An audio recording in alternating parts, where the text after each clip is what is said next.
On va continuer à parler du mois de Ramadan.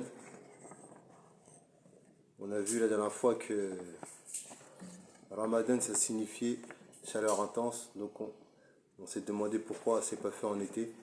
On a vérifié dans le Coran et dans le Coran, dans la sourate Ibrahim verset 5, on a vu que Dieu, il avait envoyé Moïse vers son peuple.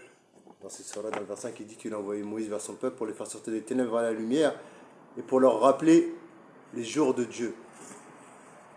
وَذَكِرْهُمْ بِأَيَّامِ اللَّهِ, les jours de Dieu.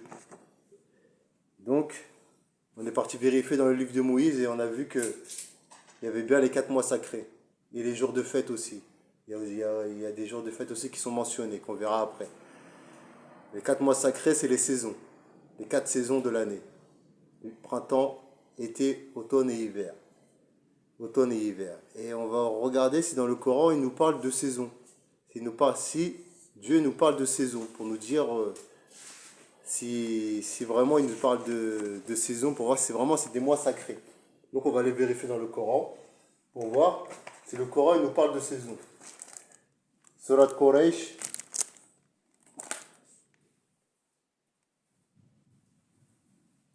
Au nom de Dieu, le tout miséricordieux, le très miséricordieux. À cause du pacte des Quraysh, de leur pacte concernant les voyages d'hiver et d'été, qu'ils adorent donc le Seigneur de cette maison, qui les a nourris contre la faim et rassurés de la crainte. Donc on voit bien que les Arabes, ils avaient fait un pacte avec les Quraysh pour pouvoir aller l'été et l'hiver à la maison sacrée, à la Mecque. Pourquoi ils ont fait un pacte pour aller adorer Dieu durant ces deux périodes? Comment ça se fait? Pourquoi ils ont demandé aux Quraysh de pouvoir... Pourquoi ils ont signé un pacte pour pouvoir aller l'été et l'hiver? On a vu que l'été c'était le mois de Ramadan dans le livre des Jubilés. Il était déjà sacré. C'était déjà un mois sacré. Et l'hiver, qu'est-ce que ça représente l'hiver? Et l'hiver, c'est quoi? C'est le mois du Hajj. C'est exactement en automne. C'est le 7e mois. C'est le 7e mois. Et Shita, ça veut aussi dire la fin de saison, la fin des saisons chaudes. Ça peut aussi vouloir dire l'automne en arabe. Donc on continue. Donc encore une coïncidence. On va continuer.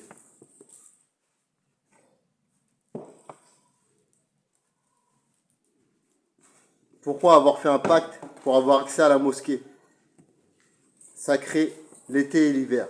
Pourquoi pas d'autres mois différents? Pourquoi c'est pas d'autres mois différents qui sont mentionnés? Ça aurait pu être d'autres mois, mais non, parce que ces mois-là, ils sont vraiment sacrés. Ils voulaient aller, pendant ces 2 mois sacrés, ils voulaient aller à la Mecque, faire le pèlerinage et faire le Ramadan là-bas. Jubilé chapitre 6, verset 19. Le livre des Jubilés chapitre 6, verset 19. On va regarder. Qu'est-ce qu'il dit dans ce livre? Dans la première semaine du...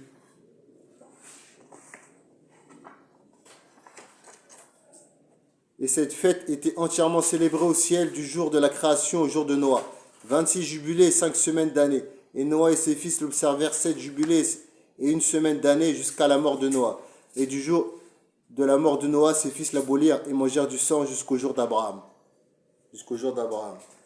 Ils disent quoi dans ce... Ils disent que cette fête, elle était célébrée au ciel du jour de la création au jour de Noah. Depuis le jour de la création, cette fête, elle est déjà célébrée au ciel. Ces mois, ils étaient déjà célébrés au ciel depuis la création. Et on a vu dans le Coran, pareil, on a vu quelque chose de similaire. On a vu quelque chose de similaire dans le Coran, dans la sourate Tawbah, le verset 36. Le nombre de mois auprès de Dieu est de 12, dans la prescription de Dieu. Le jour où il créa les cieux et la terre, 4 d'entre eux sont sacrés. Telle est la religion droite. Ne faites pas de tort à vous-même. Le jour où il a créé le ciel et la terre, déjà depuis la création, dans le Coran, il dit que ces mois, ils étaient sacrés. Depuis la création. Et les jubilés nous disent la même chose. Encore de la similitude. Donc, on voit bien que c'est bien de ces mois-là qui parlent. Les 4 mois sacrés. Donc, C'est bien de ces mois-là qui parlent dans le Coran et dans les jubilés. Le printemps, l'été, l'automne et l'hiver. Pourquoi les musulmans et les juifs ils font pas pendant cette période-là que Dieu leur a prescrit? C'est ça la question. Les juifs, on sait que eux, dans la traduction, il y a écrit Radesh en hébreu. Eux, ils disent que c'est le premier jour. Le premier jour du mois, ça signifie le premier jour lunaire. Mais il n'y a pas écrit premier jour lunaire, il y a écrit premier jour du mois. C'est ça qui est écrit. Il y a écrit premier jour du mois. Et qu'est-ce que la lune a à voir avec les saisons? Des fois, faut raisonner. C'est important de raisonner. Le premier jour du mois, c'est le premier jour du mois, c'est quand tu rentres dans la saison. C'est là le jour le plus sacré. C'est là le jour le plus sacré dans ces 4 mois. C'est ça que ça veut dire, Radesh. Ça ne veut pas dire lunaire. Il n'y a pas le mot lune qui est mentionné dedans. Et c'est pareil dans le Coran. Il dit Yas'alunaka anil ahilla. Ils t'interrogent sur les nouvelles lunes. Ils disent, c'est traduit comme ça, mais c'est pas ce qui est écrit. C'est pas ce qui est écrit. Anilla, ils l'ont traduit par nouvelle lune. Il n'y a pas écrit nouvelle lune aussi. C'est eux qui ont écrit ça parce qu'ils pensaient que ils pensaient que ça voulait dire ça. Comme les Juifs, ils ont fait. Il faut savoir que les Arabes, ils ont aussi beaucoup copié sur les enfants d'Israël. Quand ils ne comprenaient pas des choses, ils sont partis voir ce que eux ils ont fait. Donc ils ont copié sur eux. C'est ce qu'ils ont fait. Ils n'ont pas compris le sens de Ahilla. Ahilla, c'est quand le soleil il brille. Quand il rentre dans une nouvelle saison. C'est ça, Ahilla. C'est pas les nouvelles lunes. C'est pas les nouvelles lunes. C'est très différent. C'est très différent.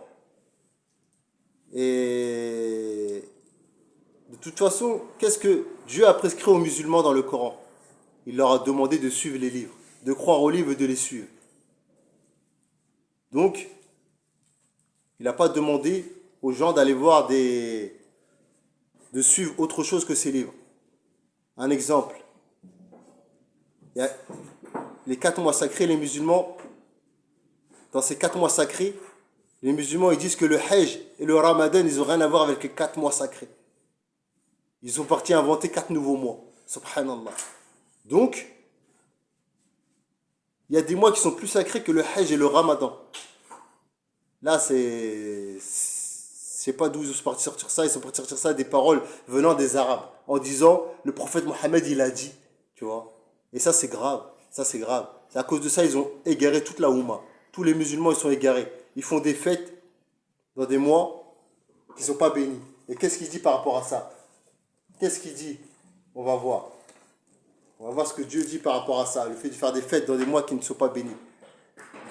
Tauba, Surat Tauba, verset 37. Le report d'un mois sacré à un autre et un surcroît de mécréance. Par là, les mécréants sont égarés une année, ils le font profane. Et une année, ils le font sacré. Afin d'ajuster le nombre de mois sacrés qu'Allah a fait sacré. Donc, vous avez compris. C'est de la mécréance. Ce que font les musulmans, c'est de la mécréance. Et ce que font les juifs, c'est de la mécréance. C'est la même chose. Le Coran, il est clair là-dessus. Allah, il le dit. Le Créateur, il le dit. L'Éternel, il le dit dans le Coran, de chercher ce que Dieu il a prescrit. Il le dit. Cherchez ce que Dieu a prescrit pour vous. Il le dit clairement. Donc pourquoi vous ne cherchez pas? Raisonnez sur le Coran. Même si les gens vous disent d'arrêter de ne pas raisonner. Il faut raisonner sur le livre de Dieu. C'est important. C'est important de raisonner, de ne pas écouter les gens. Il faut faire confiance à Dieu et à personne d'autre. Si les autres communautés avant ils se sont égarés, et si les musulmans se sont égarés aujourd'hui, c'est parce qu'ils n'ont aucune confiance en la parole divine. Ayez confiance au Créateur et n'ayez pas confiance aux hommes.